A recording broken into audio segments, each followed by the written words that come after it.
come on, Redheaded Stepchild. I'm so excited.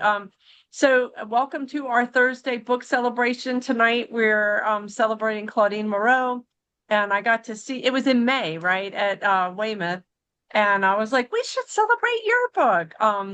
And she said yes, so here we are. I know. I'm going to tell you a little bit Yeah. about her, and I've got the link to Main Street Rag where you can directly order the book. If you want a signed copy, Claudine does have a few, and I put the email address in the chat section so you can reach out to her. And already Julio and Claudine were reminiscing about Pennsylvania. So Claudine R. Moreau was born near Michigan, Saginaw Bay, but was raised in coal mining county of southwestern Pennsylvania. She is the author of Dark Machines, which came out from Fugitive Poets Press, and that was 2012. And Mhm. then the newest book that we're celebrating tonight, Demise of Pangaea, 2024, with Main Street Rag. Her writing has appeared in Chaotic Merge, The Pinch, Tar River Review, PANK, and new work coming from Grist and Cider Press Review. Awesome, Claudine. Now residing in North Carolina, which we're happy about. That's how I got to meet Claudine. And that was, I don't know how long ago, but over a decade. A Cla- long time ago. yeah, I know. Yes. Claudine teaches at physics and astronomy at Elon University and also serves as the faculty director of first year student neighborhood in the not so far future. And I have to say, I really love this last little bit. In the not so far future, she hopes to retire on a mountaintop where the sky is dark enough to see the Milky Way. I want that for you. Thank you so much for saying yes. We're letting Dawn in because I heard this was Miss Dawn, so we should let her in. And Miss Dawn. Claudine, thank you for agreeing to come here and celebrate with us. Oh, it's my pleasure, Malika. It's so cool. I was thinking about back like when I first met you. I don't know if it was at a gathering of poets and Winston, or maybe it was at Weymouth at a North Carolina Poetry Society meeting. But back then, there was like a bunch of us that had red hair, and I think we got our picture taken with Kevin Morgan Watson. But it's not a prerequisite to be published in Redheaded Stepchild to have red hair, from what I understand. Nope, not a requirement. Just have to have a poem that's been rejected. Yes. And if you're a Yeah, that poet, was a while back. yeah, and if you're a poet, you have been rejected many times over. Um, you know, speaking about that bio, I think I might change my starting poem because I was thinking like, where the sky's dark enough to have to see the Milky Way, because that's actually kind of a problem these days, is there's so much light pollution.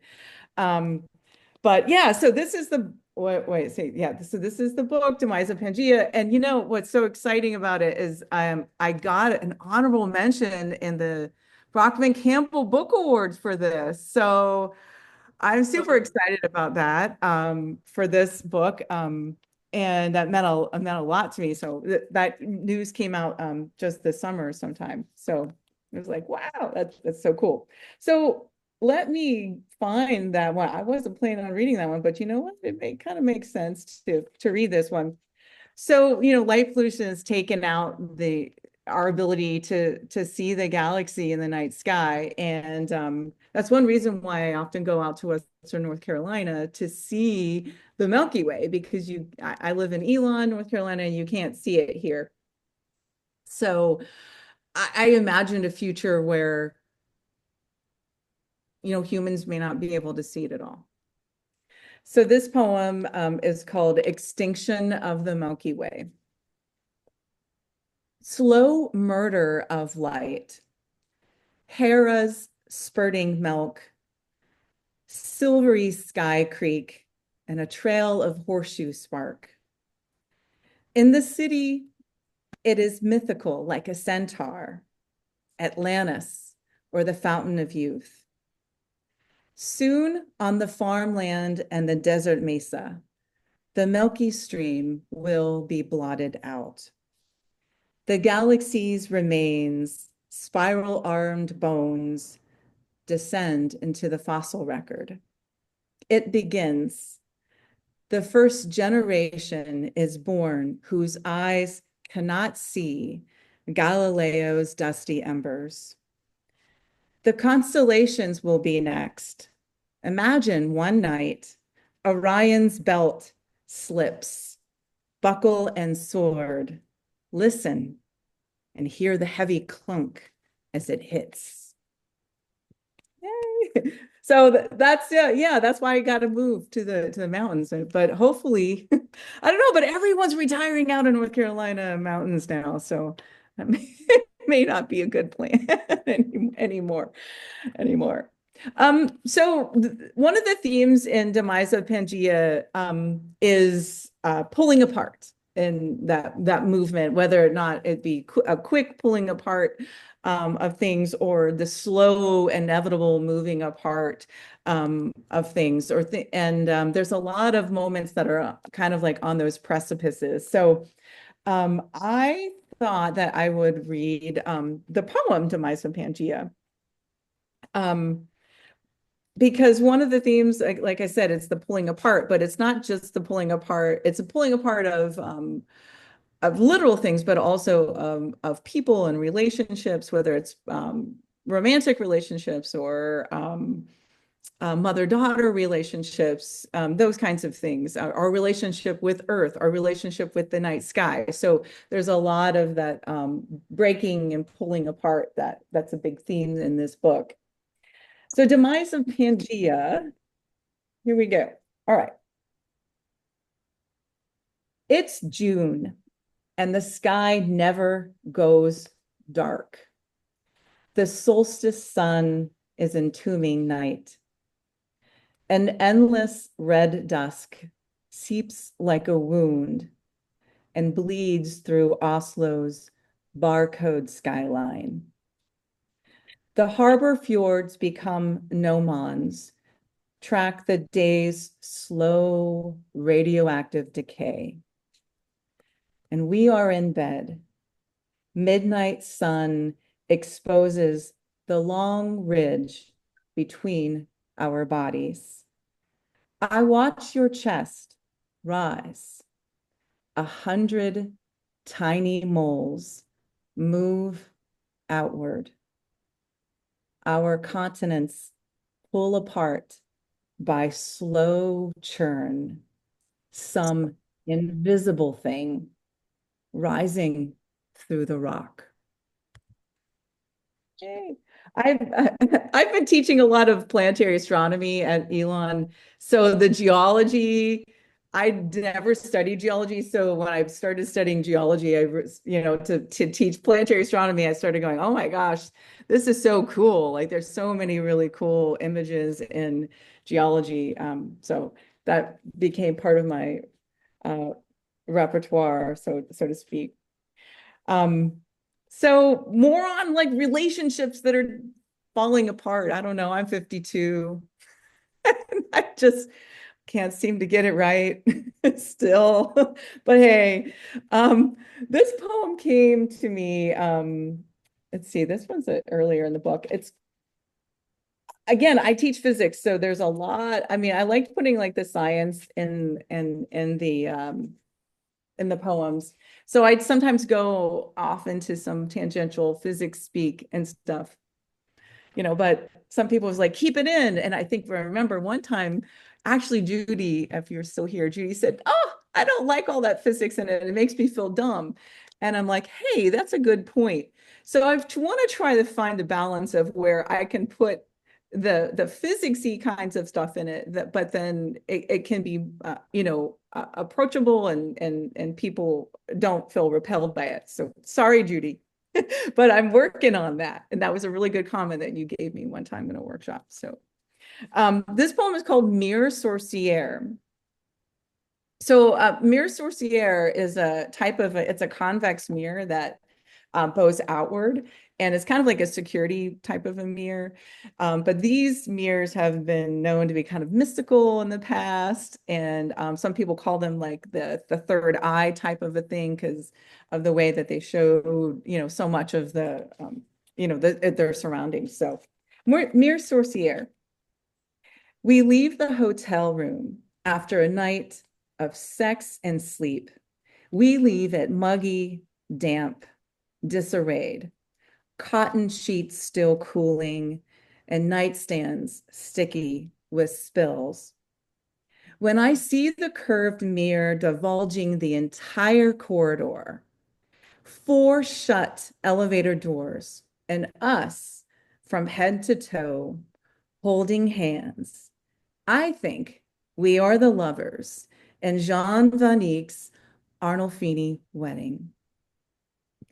The French once believed this type of mirror to be witchcraft, how the entire macrocosm of a place maps onto curved mercury and tin, nothing in a space unseen. I know the physics of the diverging mirror, how the rays follow strict rules. The animal eye gathers light bundles and extrapolates to assemble our virtual bodies inside of the spherical realm. Our hands unclasp as we wait for an elevator to come. And if we gambled on which one would open, we would lose. Don't think that one was going to work out. Maybe not. Oh, goodness. So I've got one more kind of that goes into that sort of relationship, sort of pulling apart thing. This is the last poem in the book. And I used to live in Durham, and this poem is called The Way I Love Him in Durham. Here we go. Aw, thank you, Judy. Thank you, Malika. Okay, The Way I Love Him in Durham. Now when we argue, he yells, "Why don't you love me the way you did in Rome?" He means the way we got lost in the gallery of maps on the way to the Sistine Chapel, how we drank Aperol at breakfast and filled our days with too many Caravaggios and Berninis. The way my mouth was so open to his at the Vatican, how we explored the Forum and imagined the games of the Colosseum, the Naciones and the Naumachia, how we stuffed our bellies with black ink pasta and marrow, the way we escaped a thunderstorm under an awning and kissed while lightning lit the Pantheon, our joy in buying a wool hat in the Campo del Fiore at the stone feet of the first martyr of science, how our bodies fit as we descended into the Capuchin's crypt of pelvises, that dark ossuary that left us humble and mortal. How crossing the Tiber to Trastevere meant we'd soon make love in our cellar apartment below young, drunk revelers. The way I love him in Durham is washing sheets and dishes, grocery shopping and cooking, waiting until dinner to uncork wine, a slow dance on the patio to the Smiths under the crisscross of air traffic, the commutes and kids tiring our libidos, watching him fall asleep to sci-fi. I know the pink scars over his heart as if they were my monogram. We wait for the sign, the burning of our breads, of our ballot, for which color smoke rises out of us. Oh, thank you. Thank you. since we just had to, vote in a new pope, I thought, that might be a good one to read when they finally get the new pope. They let the smoke come out, a different color smoke. So we'll move a little away from that type of relationship into a mother-daughter poem. I've actually never read this poem out. It's because I considered it just like this little thing. But I was thinking like this kind of poem is definitely a pulling apart a relationship of sort of mommy-daughter. Um, And I don't know, some people here may have actually seen this one before. I don't know, Judy, you were in workshops with me many times. This might be one you've seen. So it's called First Woman on the Moon. My daughter brings me her night catch in an airtight jar. Lightning bugs suffocate, and each trapped abdomen blinks in phase. I pull her onto my lap. We loosen the lid. For the last time, I breathe her earthbound scent. Musk in her hair, brass on her fingers. She shakes the jar and laughs, her cheeks lit by alien light. Mommy's going to the moon. But how could she understand on a moonless night? We set the bugs free. They fly skyward, minuscule meteors in reverse. Oh, yeah. Yes. Okay. So another spacey kind of a poem, because I teach astronomy and physics, so I do put a lot of that kind of stuff in my writing. And you guys know, anyone know what was the first Earth creature to be put in space? I'm sure you guys know this. Someone probably knows.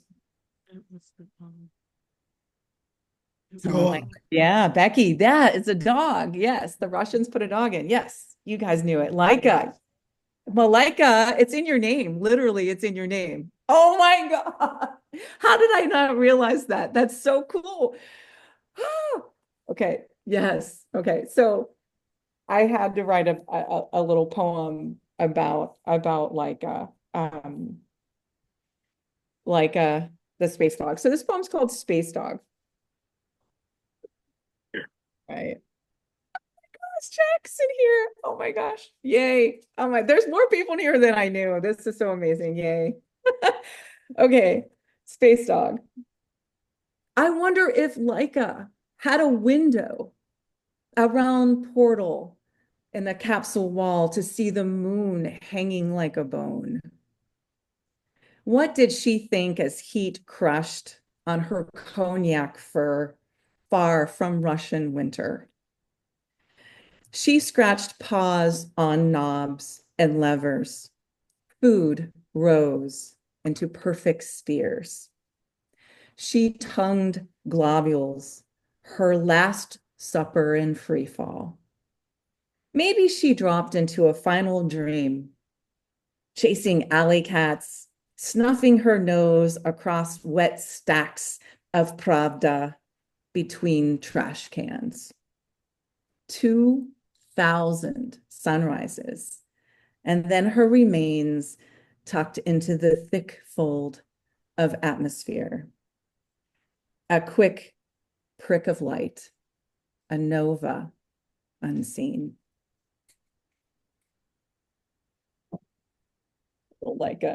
I just remember being so mad when I read about that.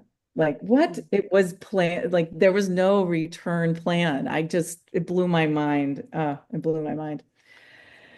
I can't believe it. So how much time do you think we got? Maybe one more, two more? What do you think, Malika? You're doing great. I keep going. Great. Okay. All right. Let's see. I will go to, while we're into the space kind of stuff, I will go to another sort of, I mean, a pulling apart. It's like when I think about like the pulling apart, it's like gravity is the opposite, right? Gravity pulls things together. It's an attractive force, while almost other forces are like can be repulsive or attractive.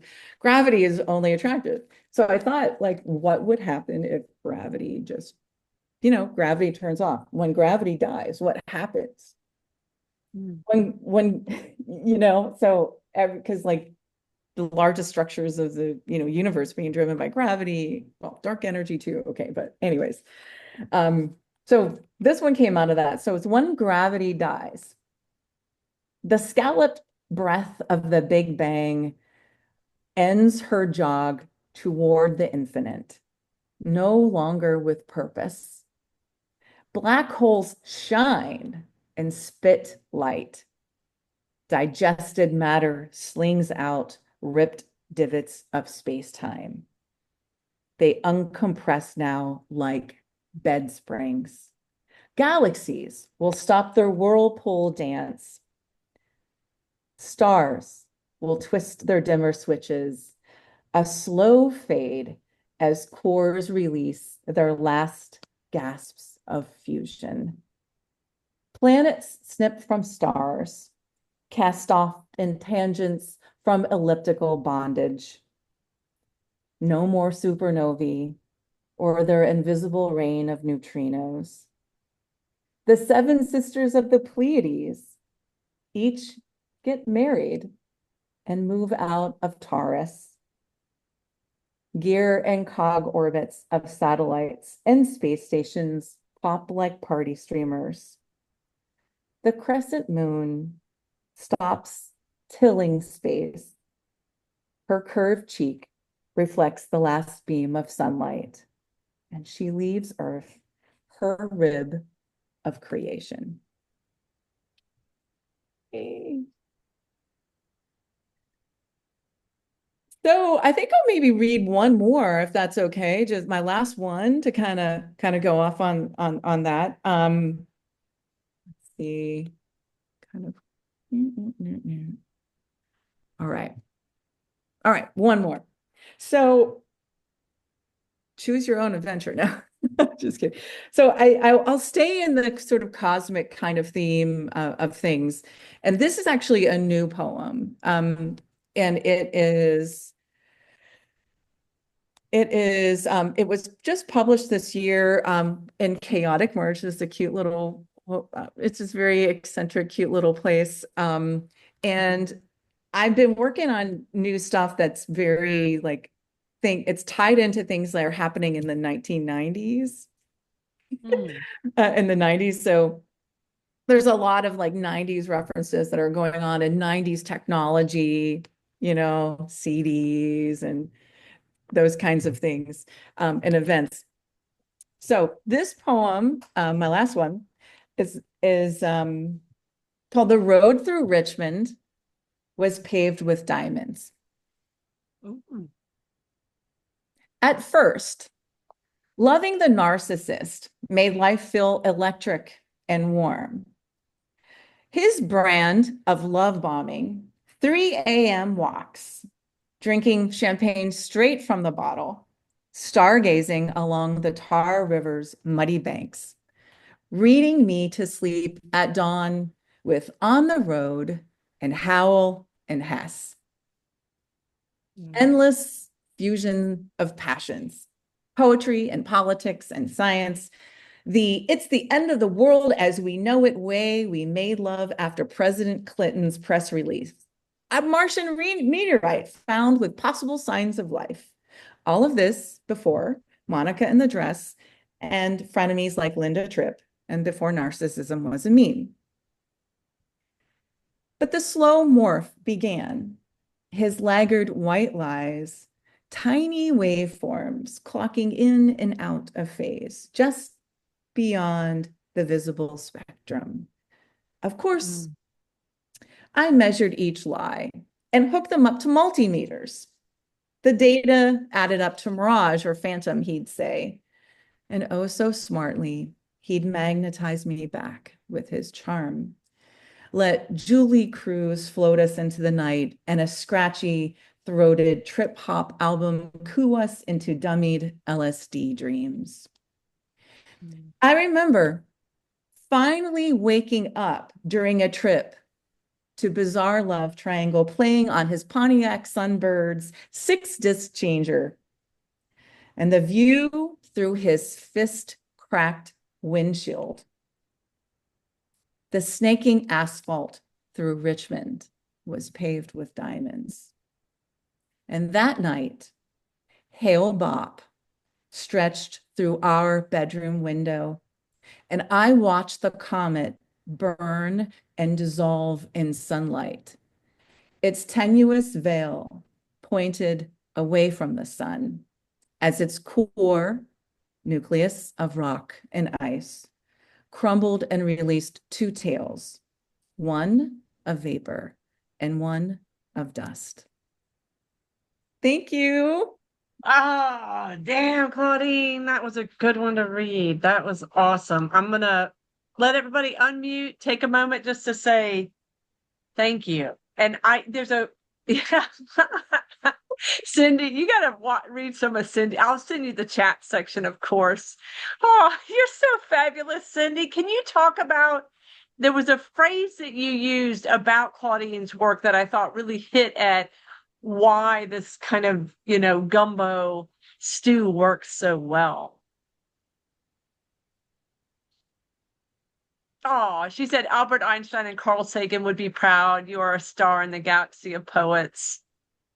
That's fabulous. But Oh, Cindy, there my was a way God. you talked about, and I'm trying to find the quote. Do you remember what I'm referring to? The confluence. Yes, Oh, I that's said it. the confluence between science, the empirical, and poetry, the metaphorical. That fascinates me because you're using real facts and they're interesting, but poets don't deal always with facts, especially people like me who are experimental poets or surrealistic poets. So I loved having both, and you do it so well. You know your stuff. You're obviously extremely intelligent, and I learned so much. It's like I want to read more, to learn the science and to enjoy the poems. So I found that fascinating. This was a great reading. Thank you, Cindy. Cindy, thank you so much, because I think that really encapsulated kind of how Claudine's work moves through us as listeners and as readers, learning something, but then also feeling deeply moved by the poetry. So fabulous. That was a perfect way to say it. Do people have questions about Claudine's work or the poems or comments you'd like to make? Jump in. We're really loose here, so you got to unmute and just jump in. Yes, jump in. Her symmetry of art and science, to me, seemed natural. Mm-hmm. And so I don't see it as it's a hurdle she accomplished. It's Julia, you're going back. It's harder to hear. I'm so sorry. Can you hear me now? A little bit better. It's still pretty bad. Oh, all right. I'll work on it. I'm sorry, because I really wanted to hear what you said. The cover, did you already have something in mind, or did, Scott kind of suggest something? So the publisher and I, we worked together. I knew I wanted something geology sort of based for it, because Pangaea, the pulling apart of the continent. So I was like trying to find something that was like earthy with cracks and some kind of pulling apart stuff, and so we were looking around for something like that. And we both agreed on the same one. I was like, how this was sort of one of my top kinds of ideas. And it was one of his top as well. So we kind of just, landed on it. And, it's simple, but I think it really does capture, it goes with the title well. I thought it was perfect. And so I wanted to know how you came about it. And so that's interesting. You both found it sort of separately. Then we came together and was like, oh, yeah, this totally works. That's awesome. I just love Spencer asked, will you be doing any more virtual readings? Because they'd love to invite some friends to hear you read. That's awesome. So is It's there a so way good. that people can keep in touch with maybe upcoming things? What would be the best way to do that? For me, I only have, this book came out last April. So I'm near the end of my rotation with this. I only have one more reading that's in North Carolina. It's in Pittsburgh in September at McIntyre's. I don't have any more virtual things going on. Karen, are you going to be there? Yeah. Yeah. All right. I That'll know, be I was gonna say awesome. you're gonna be in person. I'm jealous. I know. But so Spencer, I don't really have any more right now, but I have almost my next full book done. And No. Already? yes, I'm sending out. Yeah. I mean, last summer. Okay. So last summer at Wild Acres, because Spencer's one of my Wild Acres buddies. And I did a lot of new stuff last summer at Wild Acres. Um, and so there a lot of those poems are getting picked up this year as I submitted them, as I've been on a submission rotation. So I'm really close to being done with it. So hopefully I can be, with Back another on book. here. Yeah, back on here and doing some more Yeah, things. dude. Yeah, perfect. And congratulations to Brockman Campbell. I did see that you got honorable mention and totally didn't think about it with the bio. Yeah, I'm not surprised. I'm not surprised. Anybody want to ask about process? Because so when you go to Wild Acres, do you find it pretty easy to get into the swing of writing new work? How is your Oh my process? goodness, yes, because you're so if those of you who don't know what Wild Acres is, so in Western North Carolina in the mountains, just off the Blue Ridge Parkway, there is a nonprofit retreat center called Wild Acres, and there are a lot of groups that meet there. There are writing groups, other artist groups, musical groups that go. I go with this one writing group, and there's a first week which is just not scheduled. There's no programming, and you just write.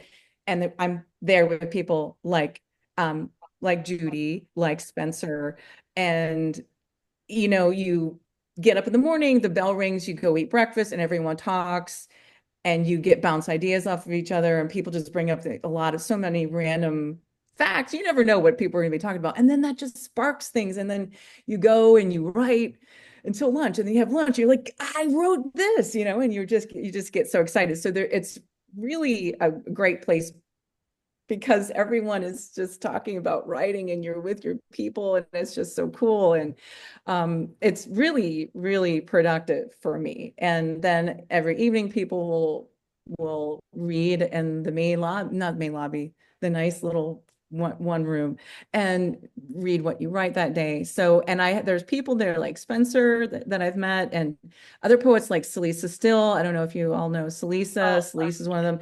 Celisa is one of those poets where I'm like, Celisa's going to write something today that's going to be so kick ass. I got to write something. So, because Celisa's going to read something amazing tonight. And I mean, not like we're competing with each other, but I just know that Celisa is going to bring her game every night. So that kind of thing makes me, feel really, really productive. But yeah, so last summer was pretty good. But anyway, That's but then awesome. so anyway, I'm sorry. I'm like, boop, boop. But if we needed to see how on fire Claudine gets just thinking about it, you just showed us. And also, I need to put in there that Spencer just said Claudine brings her telescope and inspires everyone. And I love that detail. Oh, they missed you this summer. Yeah. Yeah, I didn't get to go. But and Spencer was imaging with me last summer. So I actually did one year. I don't think you were there, Spencer. This was before you came, but I did an astro-ekphrastic poetry session, like a workshop with writers there, and where we talked about writing ekphrastic poetry, but based on astronomical images, and that was like super fun. I love talking about here's what's going on in these images, and then I like posted a bunch of them around in the lodge area, and I said go around and it's a little gallery walk and find one, take it off the wall, and then go write about it. So that was really a fun thing to do. So I'm really deeply inspired by the things I learn when I'm teaching, because I'm learning all of the time. I mean, all the time. I mean, I'm still learning new things, and there's new things to relate to us as humans, right? So Funny. Now, see, that's just been inspiring to hear you talk about it. I mean, that kind of enthusiasm shines through your work and that love of learning for learning's sake. And I have to tell you, you caught me off guard with the Milky Way going extinct. I never, we complain about light pollution. My parents were amateur astronomers and had a 6-foot telescope and then like a little quasar.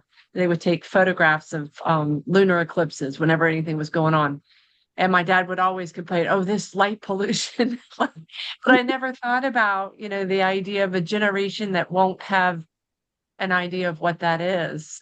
yeah, I love you so much, Cindy. Cindy just put, I love Milky Ways much better than Snickers. And I love Freddie Mercury of Queen, which actually, Claudine, as a huge music person, is going to love that too. Yeah. Oh my gosh, music is the other thing. That's another thing that's kind of going on. Well, in that last poem that I read, there's a lot. I mean, and you know what? And some of y'all aren't my gen, and that's okay. So I tried to pick song titles that were sort of like that went in with the Great. going on. It's the end of the world as we know it, Way We Made Yeah. Love. That's a song by REM. But it goes in with the poem. So Yeah. so there's a lot of Gen X kind of music references and things. And I've got a poem. It's going to come out at, I think, the University of Tennessee Grist is publishing a poem about slam dancing. Now I know, Malika, you have some punk roots. Oh, yeah. And this is a poem about punk rock and going to a Dead Melvin show. So there's these late 80s, early 90s kind of punk rave kinds of vibes that are going to be coming into as well. So That's that music. awesome. Yep. Oh, old CBGB vibes would Oh, work. I remember we talked about that one time. Yeah. Well, it just was so much fun to, get to hear you read several poems in a row. I mean, oftentimes I've gotten to hear one, and of course I know your first book. It was just lovely. So thank you so much for letting us celebrate. And you're going to have so much fun with the chat section, Claudine. You really are, because it's going to knock your socks off, seeing what resonated and what hit, and how several of us, had one phrase that 3 of us would write at the same time. I love that. If there's no more questions or comments that people want to make, okay, then we will head in the direction of open mic. If you have changed your mind about reading because you've been inspired, feel free to jump in and let me know. I have Julia first, and let's make sure we can hear you well. How does that sound? Yeah, I just don't know. It's a little bit better. Yeah, come in closer, maybe. It's a little bit better. Okay. That's right. Is that better? That's better. I felt like it was. Okay.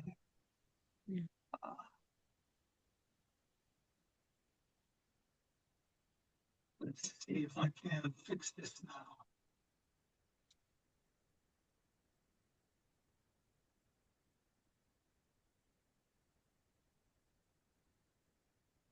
I'm trying to get out of full screen now. And You want me to come back to you? I can swing back through. oh yeah, that'd be fine. Okay. Yeah, we'll make it easy. I'll go to Christy next. I'm gonna pause. All right. Regina, I'm We're coming your waiting way. for Christy.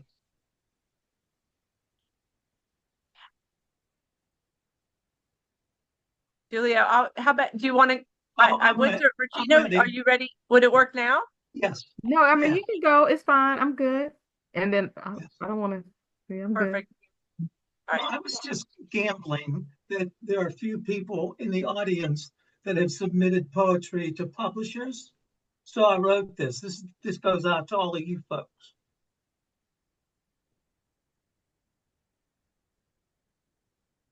You suppose they can hear me, Malika? I think, yes, it feels like it's better now. Okay, this is called To the Small Press Publishers. Let the heavens tumble garlands upon them. They are virtuosity, instigators, in splendor and enchantment, to enable repositories of dreams, smattering schemes, imaginings of illusionists, to scrutinize slithering literacy, thrashing anxious via considered submissions, clenched in provisional arms or in rejection, accepting polite reprimands. During moments of sensorial consternation, when souls scream in agony and trembling, private offerings in grace to the universe, gathered by waiting publishers, withholding a tick for correction, scornful, damaged tenses, and fabrication, untenable in design, expounding fourth dimension blunder, a repetition of the rules of submission ensues, which poets recognize as pebbles under the soles of their fabrications. The pitch of a publisher's sobs may be heard by wolves who lurk in the woods of passive voice, small presses with nonsensical names clank in the hills and twaddle, because we are under the patronage of creativity. Everything is comprehensible. If not here, where?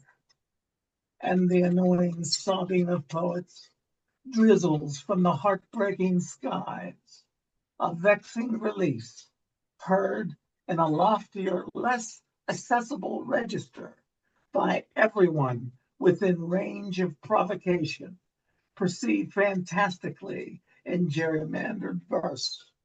We live with the extract of erratic writers offering their prayers in couplet that art is the answer, the brazen stride to the light of understanding. Will our declarations soar in the heavens or hurtle to the ground in conquered ashes? Together with these collaborators in literature, we challenge this onslaught of declaration to defy the compelling offense against the universe. Not gently, but as warriors, we place our beating hearts in this merger of art to stand together in a dynamic against our darkness. I'm really sorry about my voice. You did great. It was easier to hear you. So I think coming closer. Thank you so much, Julia. Make sure you check the comments. I don't want people to miss what other people are writing. Thank you. Thank you. And Regina? Hi, everyone. Claudine, I so enjoyed your reading. The concept of the pulling apart and the coming together and all of that is something that I dwell on in poetry. And so I went through and started looking for some poetry that kind of would pay homage to it, to that. I don't know that this does. It's actually a poem that I wrote in December of 2024. It's entitled Wing Dance Unbroken. The time Beyonce and friends flew in and illuminated the NFL Christmas game day, Houston, Texas, 2024. From my couch, I open dozing eyes and see gleaming blackbirds touch down on Texas soil, ground I once walked before. I was transported away, but that's a story for another day. Like onyx orishas, they land draped and sanctified, holy in white as ethereal feet and velvety refrains break forward and move out into fresh night to wake the living, to revive the long and barely dead. There will be no retreat, no take back, no defeat. A jubilant coronation as a sure Texas rose fills the space with the faces of her people who have waited for this, a true fait accompli. Flags wave and horns blare, and the drums drumming as the band rolls in like an ocean wave, calls up from the land those who had seen from time before the atrocities, the victories. Ancient bodies come, circling the field in silence, in reverence. The queen now stands, a shining night bird, spreading her wings, touching the wings of others, leading them into the beautiful black of light, prompting from their souls the sacred stories, songs, and achievements of the architects, the builders, the voices that had been buried, treated as long forgotten stars under this scorched terrain. The field now set for victory. All together now, together now, together now. Every sound, every movement, every leap, every defiant fire flaming, every encouragement, every look of love, look of love, look of love. Every fluid movement, every come get everything you came for. You can't shame us. You can't name us. No, no, no. As we are swaddled in the histories of these our people, of our people first here, of our people who trailed here, of our people who were sold here, of the people who were drawn here, some still here. Draw us near, near, near. Filling the dead of night with a ring dance of purpose, with spirit songs of praise, with war cries of hope.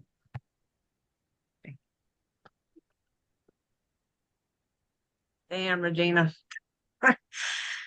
Hell yeah. Yeah. See, Julia, I agree. It must be you missed some hearing of Regina, and it is like coming home when she reads a poem. Yep. Thank you.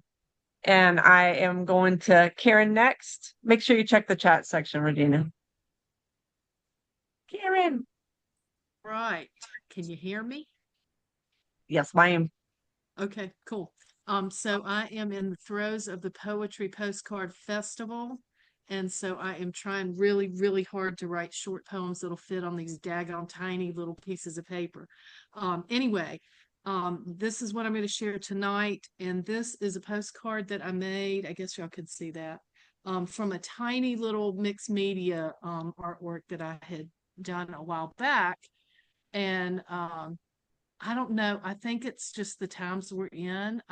This guy was speaking to me. So here is this weird little short poem. I don't know. He just touched my emotions or something. Into the blank face of such times. Deviate through shine. Side with edges, margins. No sighs. Sire deep breathings. Balk as needed. Summon sight into whatever needs it. Tiny poem. I love that. You had put that on Facebook, and I was going to say, please show it to us. And I was trying to get to the spotlight in time so that it could show like that, because the card and the poem and the art just so powerful together. Yeah. Just wow. Yep. This is why our open mics are fire, because y'all are here. Lynn, would you read next? Thank you. Claudine, your poetry was wonderful. My husband is a cloud climatologist who worked for NASA for 35 years, so I get it. I love it, and I love mixing science and poetry. It does work. Thank you. My poem is called Talk to Me Tuesday. All right, I cop to it. I own it. Whittled a poem when I was feeling misunderstood. Someone wrote to me, or instead at me. My egregious mansplainer completely missed the point. Forget it. Move on. Write something else. And I did. It was brittle, edgy, and cloaked. My father told me never play poker, not with that face. My something was supposed to be unrelated, new topic, but it wasn't. Wasn't. I've gone into a philosophical tailspin, feelings untethered, thoughts circling, nowhere to land, nowhere to rest. In the beginning was the word, and the word was hurt. Frustration leaked, spilling into every line. Words weren't there, and neither was I. Holding grudges isn't good, ever, ever. Found out, caught. And then I laughed until it let go, laughed until tears streamed down my cheeks, until my lip caught on my upper teeth. When I finally stopped, the poem was there, waiting patiently like an old friend. I I was trying to unmute and I was having such a hard time. Oh, Lynn, that was so good. Yeah. Oh my God. And the word was hurt. I don't know. That struck several of us, four of us at the same time. It's very so powerful. I love when you get to see that as a writer, because you know when you've hit when so many people echo the same phrase. Thank you, Len. And I knew you and Claudine would hit it off. Shamala, can you read next? Sure. This window will open, yes. I'm sorry. I need a second because my window has gone away. You want Can me to come someone back? else read first? Yes, Yes, please. ma'am. Be more than glad to. We'll move to Bob and then we'll come back. Okay. Thank Okay. you, Bob. The idea of, or an outline. The words extra, or no longer a description of. The dimensions, those of a rhino or giraffe, or a man who has been inflated. The story starting in this way. Oh, Bob, you always leave, so few words, and we always get no words extra is what yours should be. And I always am shocked where you end up. Thank you. Thank you. And Shamalet, yes, he speaks volumes in just a few short lines. All right, Shamala, we'll come to you. Yeah. So most of my poetry is immigrant oriented. This one is actually about relationships, and it's another thread in my book. I just didn't read it. I don't know how many people are old enough to remember the movie Who Shot Roger Rabbit, but think of that. This is called Childless and Dressing for a Date. I wear a Jessica Rabbit dress, though I'm not a bad girl, only drawn this way.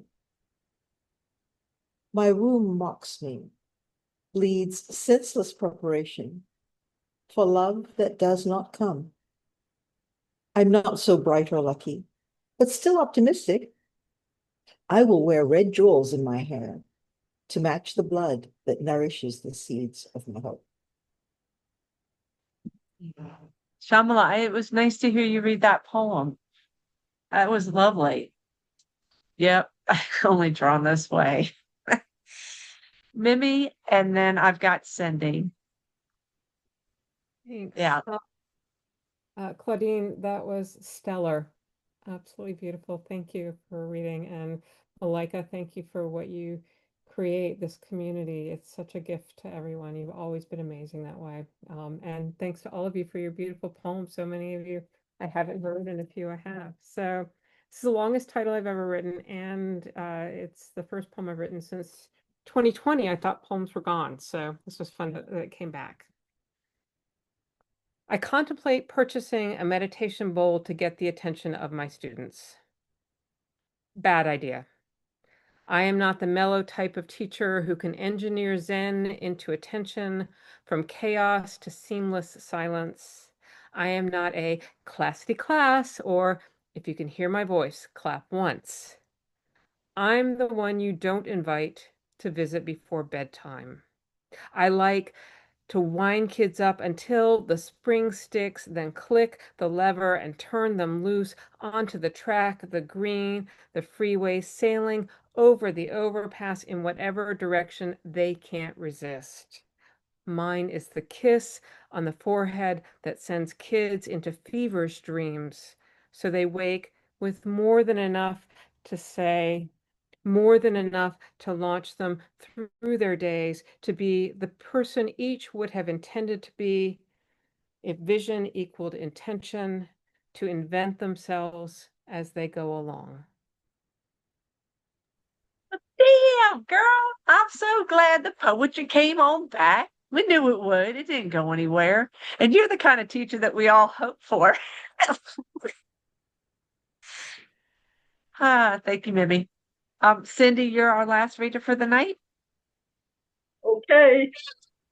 Well, while we're on the subject of science, and that was a brilliant reading, as I said, I'm going to read a short, very short, silly, as always, poem from my second chapter, which was called The Carcinogenic Bride. And I'm holding it up because our wonderful Bob did the collage for the cover. And the title of the book refers to the fact that in 2005, I had breast cancer, so carcinogenic. That's scientific, right? And then I got married, and that lasted a whole 6 months. So I came up, but the book, took off, so I got that. Here we go. It's called Why Chemistry 101 is Bad for My Love Life. Ode to Dorothy Parker. Men don't make passes at girls who pass gases. God, Cindy, I love you so much. And Carcinogenic Barbie came at what press? So people, if they did want to, you can also just look it up. But what press was it? Well, it was Thin Air Media, which is sort of a made-up press by my friend who published it. He and I used to do a cable show, a local cable show called Thin Air, Poetry Thin Air. You can still YouTube it, and I'm interviewing people like John Amen and, yeah, that's awesome. Good Southern people. And, and Cindy always has a wealth of information. That's why I always ask more questions, because you learn stuff. So you can look on YouTube and look up Thin Air and poets. Yeah. And also science. Poetry is Thin Air. Thank you, Cindy. Well, yeah, there we go. Thanks. So if you wanted to check that out, and make sure that you've had a chance to read your comments from Open Mic. Is there anybody that would like to add something? Making sure we didn't miss any comments. Thank you so much, Claudine. Oh, also earrings. Holy hell, love them. That was perfect. You have several comments in the chat section about your earrings, girl. I had to wear them. So perfect. I mean, I put on all my astronomy stuff, my scarf, my background, I went Miss Frizzle. Miss Oh, Frizzle. we love it. We love it. Love it. Yes. Thank y'all so much for joining and being here and making my Thursdays the highlight of my week. Be well, and so good to see you. Bye, guys. Yeah.